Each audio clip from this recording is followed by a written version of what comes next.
So I've been using Fujifilm cameras for 8 years now, but I've never owned an X100 series camera. And come to think of it, I've actually never considered that series before, but I was curious to try one for myself because of the recent hype, so I made a trip to the Fujifilm store. I tried the X100 because there was no test unit for the X100 yet. I only had a few minutes with it in the store as I couldn't bring it out, so I can't do a proper review, but I can share why I've never considered this series and why I still prefer a camera body with interchangeable lens. I tried shooting with prime lenses for a while, and I even got the first trio prime lenses, which is the 23mm f2, the 35mm f2 and the 50mm f2. I agree that shooting with primes trains you to be a better photographer, because you have to be creative with your shots and your compositions when you can't zoom in or go wide. After shooting with prime lenses for a while, I found myself constantly wanting to change lenses, as I would get frustrated when I couldn't get a particular shot because I didn't have enough range.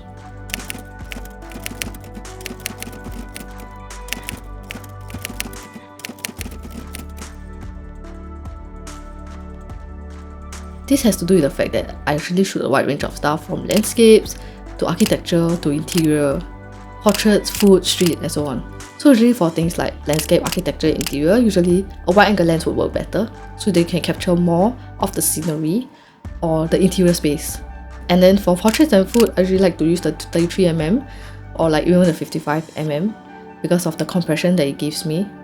Plus the X-T5 is actually a camera that I use for work too, so having the option to switch lenses is actually very important to me.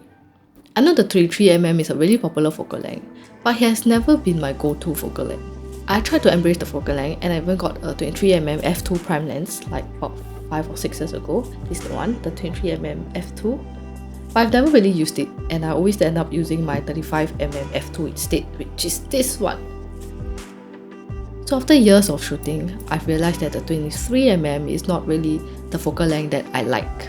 It's either too tight for me or too wide for me. So I'm usually kind of shooting like 18 or 35. So the 23 being in the middle, it's kind of too tight. It's too tight when I need a wider shot, and it's too wide when I need a tighter shot. So yeah, so that's why I hardly use it.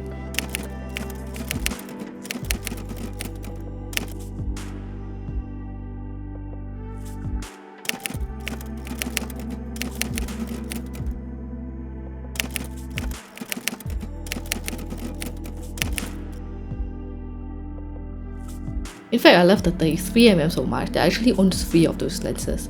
So this was my first one, which is the 35mm f2. This is the first one I got, and I really love it. I fell in love with this focal length, so I decided to get this, the 33mm f1.4. This was a second-hand lens that I got in Japan. And yes, after I started using this, of course the f2 took a backseat. I brought it almost everywhere I went. And then when the 33mm came out, I got this too. The reason why I got this is because the older 35mm 1.4, which is this, can be quite noisy when focusing, and I started to take more videos and I wanted a quieter lens, so I got the 33mm 1.4, and this is now my go-to portrait lens as well. I even went through my Lightroom catalog and sorted the photos by metadata to see how often I use this lens, and it turned out that the 35mm is really my favourite focal length. Then again, I only realised this after shooting with the 23mm for a while. So if you're unsure if this focal length is for you, try renting a unit or any Fujifilm body with the 23mm prime lens and see whether you like it. Lastly, I tried the X100V at the store because they didn't have a sample or testing unit for the X100 yet. And I realised that it's a very minimalist camera. And that's part of the appeal of the X100 series. But it means that there's fewer buttons and dials.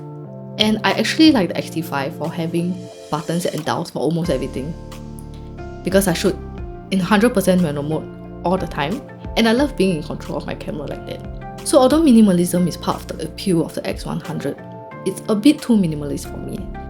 So I would choose the X-T5 over the X100 series anytime. Having said that, I also know that it could be because I already have an X-T5 body, and I have already invested in so many Fujifilm lenses, and I have become accustomed to the X-T5 and switching out lenses, so it's not really an issue for me.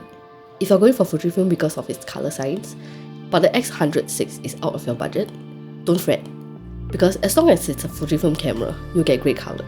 In fact, my first Fujifilm camera was actually the X-E2S, and I loved the colour of it. At that time, I was still shooting as a hobby, but after I transited to shooting professionally full-time, I upgraded to the X-T2, the X-T3, and finally the X-T5, which I'm using now. The colours are consistent across all their models, so you don't have to worry. If you're like me and prefer a camera with an interchangeable lens because you also shoot a wide range of stuff, there are many other Fujifilm cameras that you can choose from. I know one of the selling points of the X100 is the Relay-Ace film simulation, but Fujifilm is bringing Relay-Ace to some of their models, so you can get the super popular film simulation even if you don't own an X100. At the end of the day, cameras are actually a very personal choice, and just because it's trending doesn't mean it's for me. It also took me a while and like months to years of shooting to actually realize that the 35mm focal length is my favourite length, even though many people swore by the 23mm for its versatility. Photography is an art, and there's no right or wrong. So just listen to your gut and go with whatever you like and whatever feels right for you.